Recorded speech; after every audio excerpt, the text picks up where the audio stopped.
coming to Philly and working with Keith is cool. Why? Oh, why? Just give us a little more. Hey man, because Keith is we all look at Keith as a father figure. He coddles us, he works us through, and then he makes sure everyone's all right. Good brother, good Philly brother, as they say. Well, I don't live in Philly. Well, he's from Philly originally, but he doesn't forget Philly. Yeah, he doesn't forget where he come from. Now we got Philly comics in the house. Jamal Doman is here from everybody knows Jamal. Tasker Projects, I think he lives in. If you from Philly, you know Jamal. That's Jamal Doman. I feel good. Hi, everybody. Hey, this is Mike, and you're watching Reelblack TV. Today, deja vu all over again. Mm-hmm. Philly is known for its comedic talent. Yes, absolutely. So many people have come out of Philly that... Bill Cosby, Louis Dix, Ralph Harris, Keith Robinson. It's some of the old school that people sometimes forget because everybody knows what's out now. Michael Blackson, Kevin Hart, Teray, just legacy. Yes. And today we have the honor and privilege of being with Mr. J. Lamont Face himself. Yo, what's crazy? Jamal Doman, everybody. What's crazy? I read the comments of that post, and a lot of people be like, yo, they crack up at that J. Lamont Face. You want to explain to them what they talking about? I was there. I read the comments all the time. I mean, what we're talking about, we just reposted the interview, uncut footage of the late, great Patrice O'Neal and Kevin Hart and Keith Robinson backstage at Helium Comedy Club about 2006, I think it was. And Jamal was there too. He looks the same. I look. You didn't even see me, so I don't have. You had a girl there doing the interview. So that was part of Keith's thing. Yeah. Oh, that was Keith's thing. Okay. Yeah, he was like the whole thing. We were trying to do little packages. Sexy, because I think the night was called like Sexy and Comedy, something like that. Crazy Sexy Comedy, and we were shooting packages to help promote the monthly event. So absolutely. So unfortunately, we didn't get a chance to shoot any of their sets, which would have been interesting historically. But I mean, what are your recollections of that night? And then we'll talk about what you're doing now, celebrating 20 years in showbiz. Yo, that's crazy. That night is. I mean, I think I was in town visiting family, I guess, and I'd heard Keith was like, "Yo, I'm doing something at Helium. Come on down. I got Kev and I got Patrice O'Neal." Yeah, you just took Keith's voice. Yeah, so I just showed up, and I think he did 2 shows. I think I got on 1 show. I did 5 minutes on 1 show. It may have been the 2nd show. But I think what you take was, that was between the 1st and 2nd show, I think. Yes. It was between the 1st and 2nd show, so we were in the back, and I was just on the wall. You know me, I was just quiet. Mm-hmm. I didn't have anything to do with it. I was just watching them. At the time, Kev was, he wasn't even, he was Kev Hart, but I think he had just did that movie with Matthew McConaughey, so, he wasn't there yet. It ebbed and flowed, because when he shot off like a rocket, had his own TV series, and then Soul Plane, and then it kind of took a dip. He had to reinvent himself. And he was just starting to get back, because I think Kev even talked about the movie. I think that night, Chris was like, talk about the movie that you're in. And Patrice was just Patrice, man. That's Patrice. That what you got, people don't know that's Patrice O'Neal. Can we cuss on this? I don't know if we can. You can do whatever you want. Just an asshole. Easy, J. Lamont Face. So I just want to say that I'm just saying, relax, Jamal. You got plenty of time now that you moved back to Philly. But he was a lovable ass. So you see, he just bring me into it, called me J. Lamont Face. I couldn't even. You don't want to snap with Patrice. You only want to go there with him. So you left it alone. I left it alone. I was a smart man. Well, any other Patrice moments that you can think of? Patrice got me one time. See, I was in LA they were part of that New York crew. Like, Kev went up to New York, Patrice was from Boston, so he came down to New York. That was their crew. Keith Robinson was up there. I was in LA. But I remember Kev had got out to LA like in 2002. That's when I first met Kev. I met him I didn't know Kev from Philly. Okay. I knew him when he got out to LA. Obviously it was Philly love, but I remember one time, we were doing, I used to book this club in the hood off of Crenshaw called Mixed Nuts Comedy Club. Kev came down there. He was on the phone with Patrice. And he was talking to Patrice, and I was like, yo, that's Patrice. Let me, yo. He was like, yo, Patrice, Mom want to say what's up to you. So he gives me the phone. I'm like, yo, Patrice, what's happening, man? Just saying what's up. He hung up. He hung with the phone on me. That's how he was. Wow. He just hung up the phone. Just boom, click. He was just a fucking asshole, man. But a brilliant comedian who passed way ahead of his time. Yes, that was a fun night, and just very magically we were able to capture that. For people now, who are just tuning in on now. that. Let me ask you a question. You had this footage. Yes, sir. You don't know what you're sitting on. I mean, it was years later. When did you put it? You didn't put it on YouTube until just a few years ago. So you have been sitting on this footage for a while. Basically, yeah. Yeah. So what made you decide, like, whoa, this is something? Patrice passed. I don't know if you're Kev aware. went to, Kev went there. I didn't. Patrice passed. So you're sitting on like a diamond. You know what I mean? So yeah. Actually, it was interesting. On one level, it doesn't surprise me because there's so many things that I've captured. I love comedy, and that's. I don't know if you know, like the earliest film that I show, made a lot of films, was something I did in film schools called Who is Chris Rock? Hello, I'm Chris Rock, comedian. I work at the comic strip and all over the country. I'm 23 years old. I have a knack for identifying talent or being in spaces and just always have a camera with me to capture these things, So I'm always curious about that and celebrate the people I like. That's why we're here. But so it didn't. I think after he passed,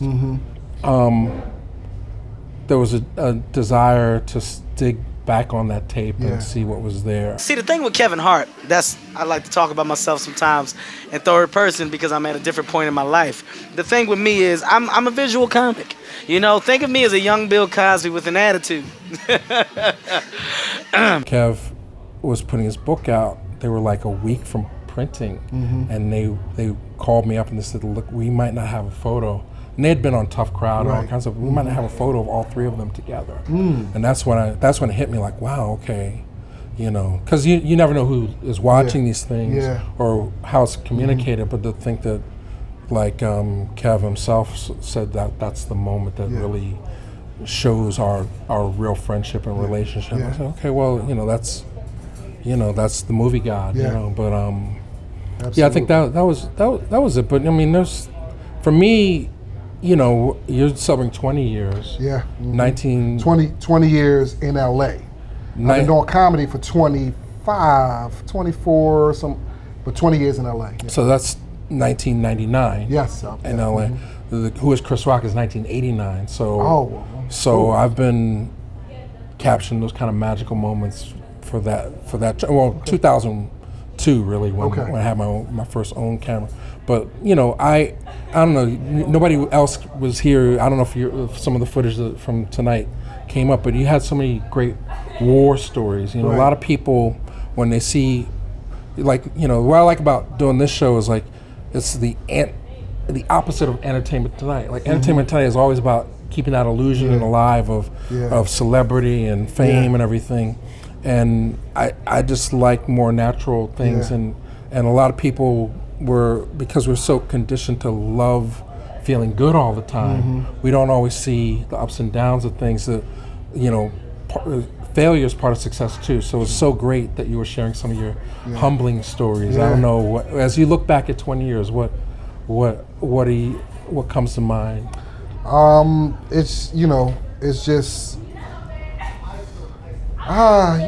good thoughts. It's good things. It's just just being out there, be able to survive, just meeting good people, and that's the key. Your inner circle. Keep your overhead low. That's what I learned. I mean, cats come out there be trying to ball, and they be back home wherever they came from, Minnesota, Chicago, Detroit. You can't come out there and try to ball. Keep your overhead low. And just, I stumbled into, I have a side business. I don't know if you heard Charlie was talking about, I have a moving company out there. I kind of stumbled into that, but it was one of the best stumbles I've ever had. Right. And, that keeps me, It gives him freedom. Yeah, it gives you freedom when times, when they, when the acting jobs get low or the comedy jobs get low, people are always moving.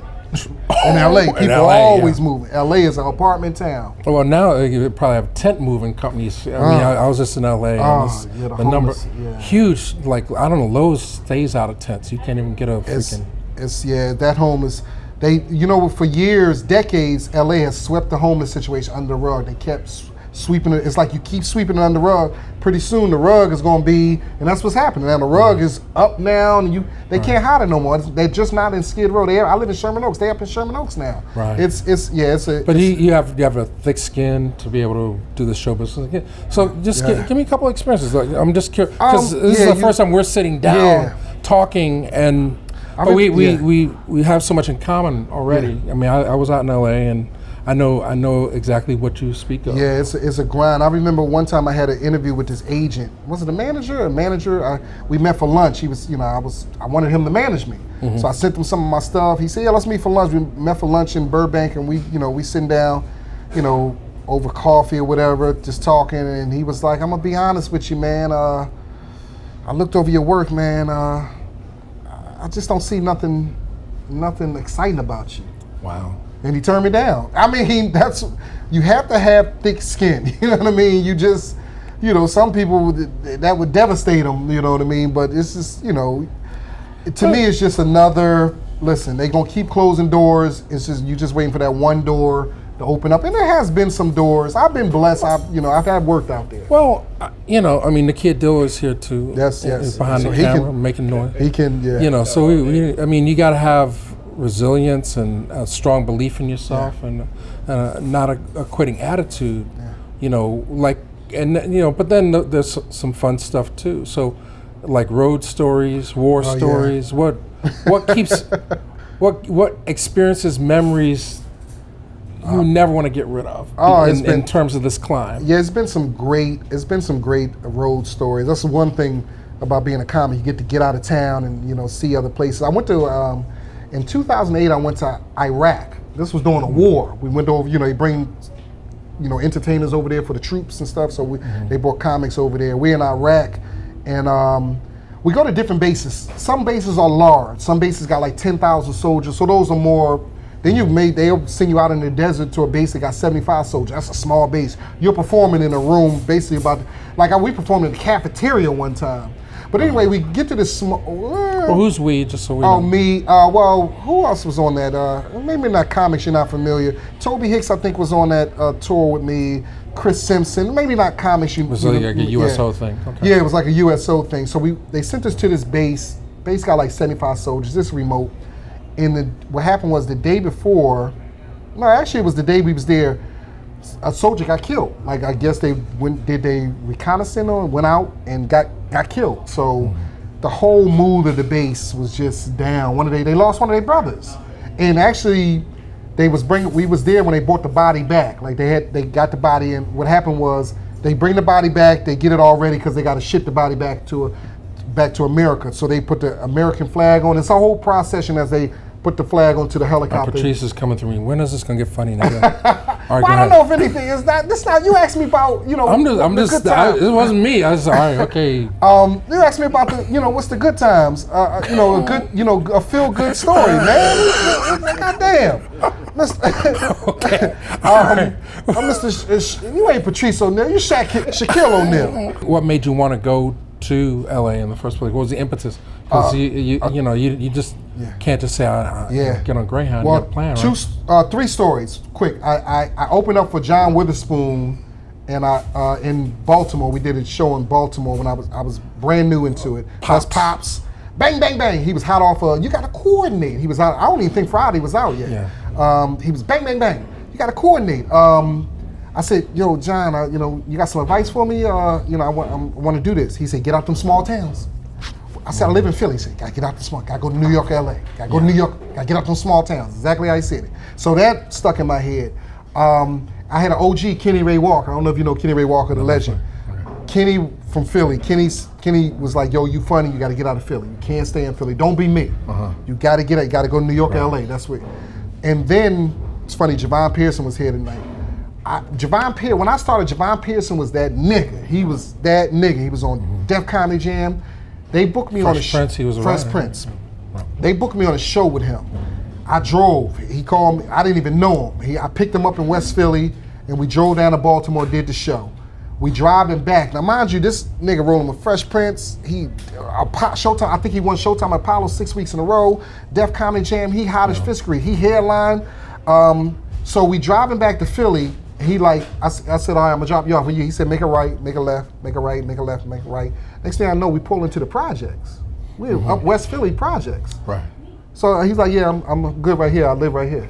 Okay. So he get out the car and he walk, and I watch him walk up to his crib. And I'm like, hold the fuck up. This the hottest nigga in Philly. You expect him to have some. If this the hottest nigga in Philly and he's still living in the projects, that's the ceiling. That's, you know what I mean? This nigga's done everything, but so I was like, that's when I was like, oh, I got to get out of Philly. I said, I'm not gonna be the hottest nigga in Philly and still live in the projects. But Javon is doing better now. He's not in the projects now. No, he's not in the projects now. But I told Javon the story. He's the reason I left. If he from Good Times is playing, he's like, I need to go. I was like, man, if that's the hottest nigga in Philly, and no, don't take nothing away from Javon, but if he's still in the projects, I gotta go, man. So I went out to LA. I saved up my money and went out to LA. Well, how much money did you have? And $1,800. I got my 99. I got my tax income check, and I was like, I'm going. $1,800. It was gone within 2 weeks. Once I paid my rent, and I just had to grind from there, man. My first job. No evictions, no living in your car, none of that stuff. I got one. Come on, man. You know, LA. Hell yeah, I got an eviction. I got one eviction. Yes, I lived in my car one time. One time I got mad. Girlfriend's mad at you. Car scraped up because you. One time I got mad at my apartment because they wouldn't give me new carpet. I've been there for 10 years. I was like, fuck you, I'm out of here. And I just moved all my shit into storage, not even thinking. I'm like, I ain't got nowhere to stay at. So I was dealing with this girl. I said, she was like, you can come stay with me. She got on my goddamn, I stayed with her for like 3 weeks. She got on my goddamn nerves that I chose to live in my car. This bitch got on my nerves so much. Well, no, was she your girlfriend or just a friend? No, like she was sleep on the floor? We was fucking. Okay, but she got on my nerves so much that what happened was I got. Was it the same type of awakening with Javon? Like, if this is the best, I just need to go. Man, listen, I signed up. If this is the pinnacle. Man, listen, that's when you know when you rather sleep in your car than be this. You know when this bitch get on your nerves. You rather sleep in your car. I signed up to my apartment. I was moving into my apartment on Friday. So I moved out of her apartment on Monday, and for them 4 days, I just slept in my car in North Hollywood, and then Friday, I moved in. Now, I knew I had backup. I knew I was moving into an apartment on Friday, so maybe if I didn't, I may have stayed with her, but I was like, I can't take this shit no more. So eviction, And that woman turned out to be Halle Berry. No, actually, she's homeless now. That's a shame. Yeah, that's... Why are you going to say that? She's actually is homeless. That's quite sad. I check up on her. On her Facebook, they got homeless Facebook now. Like I know some friends who know, and they was like, she's living in the shelter. That's a shame. Yeah, so it's rough out there, man. But it was a better decision for you. Yeah, so it's. Or you could be the homeless comedy team. I'm gonna tell you, my first job in LA, I worked for BET Comic View. I was a PA, production assistant. Okay. Making $200 a day. That's the spot. That's when they were filming right on Hollywood Boulevard. Yeah. Oh, you remember? It was like it was like weird. It's like just a hole. Like you walk right past it, but then. 99 Comic View season. I'm working. I'm as a PA. So they taping Comic View. Sunset. Yeah. Sunset. And so I'm my job is to get coffee, faxes, stuff like that. And you know, PAs, you're the gophers. So comics are coming in during the season. I'm trying to convince the comics. I'm like, yo, I'm a comic too. Like I remember Gary Owens. It's like working the door at the comedy store. Gary Owens, Lavelle Crawford. I'm trying to convince them I'm a comic too. Shucky Ducky. And they like, yeah, nigga, go get me some coffee. We ain't trying to hear that. I'm like, no, I'm really I just did a show with Shucky Ducky. He's still around. He's still around? I did a show with him like 2 years ago. Shucky Ducky, you got to come on Reelblack TV. So he lives in Dallas now. He said I'm a reunite Shucky with Chris Rock. Yeah. I don't know if I tell you, I was about to beat the shit out of Donnell Rollins about a month ago. I was about to slap the shit out of Donnell. I understand. I was about to beat the Ashy Larry. I was about to beat the ash off that motherfucker. He played me at the Improv. I was supposed to go up next. He come in asking for a guest spot. He convinced He convinced the host that he was only going to do 7 minutes. Now I know Donnell. I'm like, he lying. He's not going to do 7 minutes. I'm like, why are y'all listening to him? I go to Donnell. I say, Donnell, listen. Let me just go up there and do my 10 minutes, and you can end the show off. You can do as long as you want. Right. He kind of looked at me. He's like, nah, I'm just going to do 7 minutes. Ask me how many minutes he did. How many minutes did Donnell Rawlings This bitch do? ass motherfucker did 25 minutes. Just straight disrespectful. The crowd, it was late already. It was past 12. The crowd, I mean, he's funny, but the crowd is leaving, and I'm just. Well, a lot of comics feel like that's their privilege once they get a name for themselves to be able to like, pop up. no, that was just straight disrespect. That's just straight disrespect. So the club was like, don't worry about, we'll just book you next week. We still gonna pay you, we'll just book you next week. Now the show is over. I don't even want to go up now because he didn't fucked up the whole rhythm of the night. Yeah. So the show is over. I'm in the lobby. This is the Improv. The Improv has a little bar lobby. I'm fuming. I'm like, I'm really gonna fuck this nigga up. Like, oh, I'm at least let him know. So he gets off. He's sitting in. He's sitting at the bar. He's standing at the bar. People are leaving. Are you sure you don't want to save this for Comedy Hype because they do? Oh yeah, this is. They do a better job That's at right. this. This ain't. Oh yeah, that's. But, all right, go ahead. Be angry at Donnell. So I was gonna fuck him up. Comics are trying to calm me down, but I'm like, no, because to me it's just straight disrespectful. It's just you really like, I don't give a fuck about nobody. Like, it's all about me. Now comics like, he's drunk too. He been drunk and shit like that. So I see him over there. I said, no, but then I'm thinking, okay, Jamal, you go over there and you say, hey man, that's some disrespectful shit. If he say one thing to me that's out of pocket, like fuck. Bang, bang, it ain't even gonna be no other talk. Well, he got beat up last time he was in Philly, so it's okay. It wouldn't be a new thing. So, and I'm thinking, what's your relationship with the club? This is a black night too. They already kind of. So you've been holding this inside for 2 weeks? When I see that motherfucker, I'm still gonna say something to him, man. But just go back and look at the old video when he got beat up outside. Like 5 years ago, he got in an altercation at the diner. He's a fucking asshole, man. I like Donnell, but he's funny, he's talented, but he's a fucking asshole. You create your own drama. I like, I was gonna fuck him up. Well, But I thought the better of it. I thought I'm not gonna fuck up Black Night at the Improv. This is a Black Night, or a fight at the Black Night. So, my relationship with the club up over this motherfucker. But when I see him, I'm still gonna check him. So I think you just did, but yeah, that might be. But I think Donnell, please send this guy a DM. Apologize for bumping him. Find somebody else. And I've been bumped. I mean, that happens. Sometimes he said to your face, he wasn't going to do it, and then he got carried away and did it. Just straight disrespect. But that's the only comic I think I had to slap the shit. Almost had to slap. So we give you an extra 5 minutes just to compensate for the time. You need more time. So I know you told another story about when you were an extra on the music video. I think that's worth sharing. Yeah, I was an extra on the Snoop Dogg East Siders video set. Okay. And so there was $75 for the day, 8 hours. It was just a club scene. You're just in the audience, just like, yay, waving your hands, like just throwing your hands up in the air like you just don't care. That's all. Right. I'm cool. Just opportunities to meet people and stuff. I just bought this red Ralph Lauren polo shirt, collar, short sleeve. Thought it was perfect for a club scene, Okay. So I get down there on set. I check in with the people. They put me in the audience, and I'm doing what I'm supposed to do. What up, cuz? Snoop entourage is mulling around the video set. I would go to a bathroom break. I would go get some food from craft service, and I noticed every time I walk past one of Snoop people, they would just like how mean mug me, mad dog me, or the Philly old grit on you, like this old school term, grit on you. I'm like, these West Coast motherfuckers, they just try too much to be hard. I'm just thinking, like, I'm not paying no attention. I'm gonna get my money. So in the middle of the video, the PA come up to me. He has a gray shirt. He said, hey man, we just want a different look from you. We want you to put on this gray shirt. We're gonna change you out. Go ahead and put that shirt in your car. I'm like, cool. I'm thinking I'm the star of the video. I'm like, they ain't bring no other new shirt to nobody else. I'm the star of this video. So I put the gray shirt on, finish the video, get my money. I'm going home. I'm leaving out, and the security guard, old school brother, he was like, hey man, you know why they asked you to change your shirt? I was like, yeah, because I'm the star of the video, That's why they wanted to feature me. He was like, no, man, this is a Crip set. This Snoop, they're Crips, they're blue, and that red shirt was bothering them. Right. I'm like, what? I had I knew about Bloods and Crips, but I had no concept about the colors. Be careful with this. Come on, man. Yeah, I know. I don't know what you're doing. You would get me in trouble.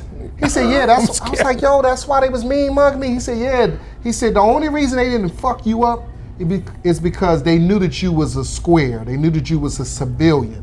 Okay. They knew that you was a mark. Okay. So they knew that you wasn't down here, because I guess what happens, Bloods is a Crip set, so a Blood will come down there with a red shirt on trying to show off, and some shit will jump off. So they knew, but he said it still bothered them. And from what the security guards, I don't know if it's true, he said the order came from Snoop to change my shirt. So Snoop Dogg, I'm sorry, man, I had no idea. I've met Snoop since then. I had no idea, that the red bothered y'all like that. But now since that happened, I met Bloods, I met Crips now, and so my podcast partner. You're not related. Oh yeah, you got a podcast. My podcast partner is a Blood, so I know about. But I was so new. Philly, we ain't got gangs. We don't know no shit about that, man. I'm still. First thing, Philly don't have gangs. People are like, why y'all have gangs? I'm extremely non-confrontational. I'm Sweden or Switzerland or where the fuck. I'm Switzerland with this. You black. Canada. Nah. Canada's. They ain't got no black people in Canada. There's a couple black. A couple. You ain't never been to Toronto. Okay. Toronto got some Melanie Fiona, Melissa Ford. Okay. Yeah. Well, I'm completely neutral in all these beefs and Deborah things. Cox, all Canadian. Yeah, you ain't know. Drake. That's all I know. Well, that's in the comment. Anybody from Canada, tell some other famous Black Canadians, and when I get up to Canada, we'll seek them out. And much love to what you've been doing. You've been doing it for a while. I follow you on Instagram, but I've been following you way before that, man. Much love to what you do, man. For what you do for the culture, man. Keep Well, I appreciate that. I mean, it's a small circle of people. A lot of people talk. Yeah. Very few people are actually doing things, and after once you go around the block once, you start seeing the same faces repeatedly. That's why when you reached out, I had to be here and just on. And you bought a ticket, man. You ain't just say I'm here. You support. You bought a ticket. I knew I wasn't gonna get on the guest list. Man, listen, man. You might have. We want you to come back. The kid bought a ticket. That's what's up, man. I appreciate you. I got a couple cats hit me on the guest list. I'm like, come on, dude. Support a brother, man. Yeah, well, we know that story. Yeah, I got you, and then I show up and be like, it'd be a whole different energy to this interview. You'd be like, I'd be talking to you like you want to talk to Donna Rawlings. I said, if you promise to put me on a guest list in your hometown, no, man. 20 years after you last performed up in here. I appreciate you, man. Keep doing what you're doing, man. I appreciate you too. All right, so thank you again. Jay Lamont Face, everybody. And I just say, I did not move back to Philly. I live in Van Nuys. I live 10 minutes from Kev. I just want to get a close-up of a face no one cares about. Keith Robinson had lunch in L.A. Is this in high def? Because you need high def to not recognize this nigga. Hey, this is Jamal Doman, and you're watching Reelblack.